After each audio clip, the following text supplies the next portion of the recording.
Hi hello ನಮಸ್ಕಾರ. Speed news ವಿಶೇಷ ಕಾರ್ಯಕ್ರಮಕ್ಕೆ ಸ್ವಾಗತ. ನಾನು ಸುನಂದ ಅನ್ಸೂಯ. ರೇಷನ್ ಕಾರ್ಡ್ ಹೊಂದಿರೋರಿಗೆ ಈಗ ಕೇಂದ್ರ ಸರ್ಕಾರ ಒಂದು ಶಾಕ್ ಅನ್ನು ಕೊಡ್ತಾ ಇದೆ. ಈ ಕಡೆಯಿಂದ ಕೊಡೋ ಥರ ನಾಟಕ ಮಾಡಿ ಆ ಕಡೆಯಿಂದ ಕಿತ್ಕೊಳ್ಳುವಂತಹ ಕೆಲಸವನ್ನ ಮಾಡ್ತಾ ಇದೆ ಸರ್ಕಾರ. ಹಸಿವು ಮುಕ್ತ ರಾಷ್ಟ್ರ ಮಾಡ್ತೀವಿ ಅಂತ ಭಾಷಣ ಮಾಡ್ತಾರೆ. ಬಡವರಿಗೆ ಕಡಿಮೆ ರೇಟ್ನಲ್ಲಿ ನಾವು ಅಕ್ಕಿಯನ್ನ ಕೊಡ್ತೀವಿ ಅಂತ ಹೇಳಿ ಒಂದ್ ಕಡೆಯಿಂದ ಕೊಡ್ತಾರೆ, ಮೆತ್ತಗೆ ಇನ್ನೊಂದು ಕಡೆಯಿಂದ ಕಿತ್ಕೊಳ್ತಾರೆ. ಈ ಥರವಾದಂಥ ಒಂದು ಕೆಲಸವನ್ನು ಈ ಸರ್ಕಾರ ಮಾಡ್ತಾ ಇದೆ. ಬಡವ್ರನ್ನ ಇನ್ನೆಷ್ಟು ಅಂತ ಬಲಿ ಹಾಕ್ಬೇಕು ನೀವು? ಕೇಳದೆ ಹೋದ್ರು ಓಟಿಗೋಸ್ಕರ ಗೃಹಲಕ್ಷ್ಮಿಯನ್ನ ಕೊಟ್ರಿ. ಮಹಿಳೆಯರಿಗೆ ಆ ಗೃಹಲಕ್ಷ್ಮಿ ಹಣದ ಮೇಲೆ ಡಿಪೆಂಡ್ ಆಗೋ ಥರ ಮಾಡಿಬಿಟ್ರಿ. ಕೊನೆಗೆ ಅಲ್ಲಿ ಅವ್ಯವಹಾರ ಆಯಿತು, ಇಲ್ಲಿ ಅವ್ಯವಹಾರ ಆಯಿತು ಅಂತ ಹೇಳ್ಕೊಂಡು ಜನಗಳ ಕಣ್ಣಿಗೆ ಮಣ್ಣನ್ನು ಎರಚುವಂತಹ ಕೆಲಸವನ್ನು ನೀವು ಮಾಡ್ತಿದ್ದೀರಾ. ಹಿಂಗೆ ಮಾಡ್ತಾ ಇದ್ರೆ ಬಡವರ ಶಾಪ ನಿಮಗೆ ತಟ್ಟಲ್ವಾ? ಇನ್ನು ಈಗ ಸುಮ್ಮನೆ ಇರೋಕ್ಕಾಗದೆ ಅಂತ್ಯೋದಯ ಅಂದರೆ ಅನ್ನ ಯೋಜನೆ AAY ಕಾರ್ಡ್ ಇರೋರಿಗೆ ರೇಷನ್ ಮೇಲೂ ಒಂದು ಕಾರ್ಡ್ ಏನಿದೆ, ಆ ಒಂದು ರೇಷನ್ ಕೊಡ್ತಾರಲ್ಲ, ಆ ರೇಷನ್ ಮೇಲೂ ಸಹ ಈಗ ಸರ್ಕಾರದ ಕಣ್ಣು ಬಿದ್ದಾಯಿತು. ಮುಂಚೆ ಒಂದು ಅಂತ್ಯೋದಯ ಕಾರ್ಡ್ಗೆ ಇಷ್ಟು ಅಂತ ಕೊಡ್ತಾಯಿದ್ರು, ಅಂದರೆ ಕಾರ್ಡ್ ಮೇಲೆ ಕೊಡ್ತಾಯಿದ್ರು, ಒಂದು ಕಾರ್ಡ್ಗೆ ಇಷ್ಟು ಅಂತ ಅಕ್ಕಿಯನ್ನು ಕೊಡ್ತಾಯಿದ್ರು, ರೇಷನ್ ಕೊಡ್ತಾಯಿದ್ರು. ಆದರೆ ಇನ್ನು ಮುಂದೆ ಹಾಗೇ ಇಲ್ಲ. ಕಾರ್ಡ್ಗೆ ಬದಲಾಗಿ ಒಬ್ಬ ವ್ಯಕ್ತಿಗೆ 7 kg ಅಕ್ಕಿ ಅಥವಾ ಗೋಧಿಯನ್ನು ಕೊಡಬೇಕು ಅನ್ನುವಂಥ ಒಂದು ಹೊಸ ಪ್ಲಾನನ್ನು ಮಾಡಿಕೊಂಡಿದೆ ಸರ್ಕಾರ. ಇನ್ನು ಇದಕ್ಕೆ ಸಂಬಂಧಪಟ್ಟಂತೆ ರಾಷ್ಟ್ರೀಯ ಆಹಾರ ಭದ್ರತಾ ಕಾಯ್ದೆ 2013ಕ್ಕೆ ತಿದ್ದುಪಡಿಯನ್ನು ಮಾಡಬೇಕು ಅನ್ನುವಂಥ ಉದ್ದೇಶವನ್ನು ಇಟ್ಕೊಂಡು ಸಾರ್ವಜನಿಕರಿಂದ ಜುಲೈ 13ರವರೆಗೆ ಅವರ ಒಂದು ಅಭಿಪ್ರಾಯ ಏನಿರುತ್ತೆ ಅದನ್ನು ಸಂಗ್ರಹ ಮಾಡಬೇಕು ಅನ್ನೋದನ್ನು ಒಂದು ಸರ್ಕಾರ ಅದಕ್ಕೂ ಸಹ ಒಂದು ಪ್ಲಾನ್ ಮಾಡ್ಕೊಂಡಿದೆ. ಒಂದು ಸಾರ್ವಜನಿಕರಿಂದ ಅವರ ಅಭಿಪ್ರಾಯ ಏನಿದೆ, ಈ ಥರ ಮಾಡ್ತಾ ಇದ್ದೀವಿ, ಕಾರ್ಡ್ ಮೇಲೆ ನಾವು ಅಕ್ಕಿ ಕೊಡೋದಿಲ್ಲ, ಒಂದು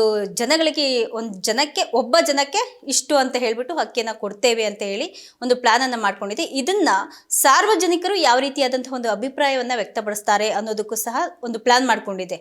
ಅದನ್ನು ಕೂಡ ಸಂಗ್ರಹ ಮಾಡುವಂತಹ ಪ್ಲಾನನ್ನು ಸರ್ಕಾರ ಮಾಡಿಕೊಂಡಿದೆ. ಇನ್ನು ಇದುವರೆಗೆ ಅಂತ್ಯೋದಯ ಅನ್ನ ಯೋಜನೆಯಡಿ ಕುಟುಂಬದಲ್ಲಿ ಎಷ್ಟು ಸದಸ್ಯರಿರ್ತಾ ಇದ್ರೋ ತಿಂಗಳಿಗೆ 35 kg ಒಂದು ಉಚಿತ ರೇಷನನ್ನು ಕೊಡ್ತಾ ಇದ್ರು. ಆದರೆ ಒಂದು ಹೊಸ ನಿಯಮ ಏನಿದೆ, ಅದರ ಪ್ರಕಾರ ಕುಟುಂಬದ ಪ್ರತಿಯೊಬ್ಬ ಸದಸ್ಯನಿಗೆ 7 kg ರೇಷನನ್ನು ಕೊಡಲಾಗುತ್ತೆ. ಉದಾಹರಣೆಗೆ ಈಗ ಒಂದು ಕಾರ್ಡಲ್ಲಿ 2 ಜನ ಇದ್ದರೆ 14 kg, ಅಂದರೆ ಒಂದು ಜನಕ್ಕೆ 7 kg, 2 ಜನಕ್ಕೆ 14 kg, 3 ಜನ ಇದ್ದರೆ 21 kg, 4 ಜನ ಇದ್ದರೆ 28 kg ಆಗುತ್ತೆ. 5 ಜನ ಇದ್ದರೆ 5 ಜನ ಇರಲಿ, ಇಲ್ಲ ಅದಕ್ಕಿಂತ ಜಾಸ್ತಿ ಇರಲಿ, 6 ಜನ ಇರಲಿ, 7 ಜನ ಇರಲಿ, 8 ಜನ ಇರಲಿ, 10 ಜನ, ಎಷ್ಟು ಜನ ಇರಲಿ, 5ರ ಮೇಲೆ ಎಷ್ಟೇ ಜನ ಇದ್ದರೂ ಸಹ ಗರಿಷ್ಠ 35 kg ಅಷ್ಟೇ ಸಿಗುತ್ತೆ. 35ಕ್ಕಿಂತ ಜಾಸ್ತಿ ಸಿಗಲ್ಲ. ಅಂದರೆ 5 ಜನಕ್ಕಿಂತ ಕಮ್ಮಿ ಇರೋರಿಗೆ ಇದು ಎಫೆಕ್ಟ್ ಆಗುತ್ತೆ. ಕಮ್ಮಿ ಜನ ಇರೋರಿಗೆ ಎಫೆಕ್ಟ್ ಆಗುತ್ತೆ. 5 ಜನದ ಮೇಲಿರೋರಿಗೆ ಏನು 35 kg ಒಂದು ಕಾರ್ಡ್ ಬರ್ತಿತ್ತೋ ಮುಂಚೆ, ಅದೇ ರೀತಿ ಈಗಲೂ ಸಹ ಬರುತ್ತೆ. ಅಂದರೆ ಗರಿಷ್ಠ ಒಂದು ಮಿತಿ ಅಂದರೆ 35 kg, ಅದೇ ಕೂಡ ಕಂಟಿನ್ಯೂ ಆಗುತ್ತೆ.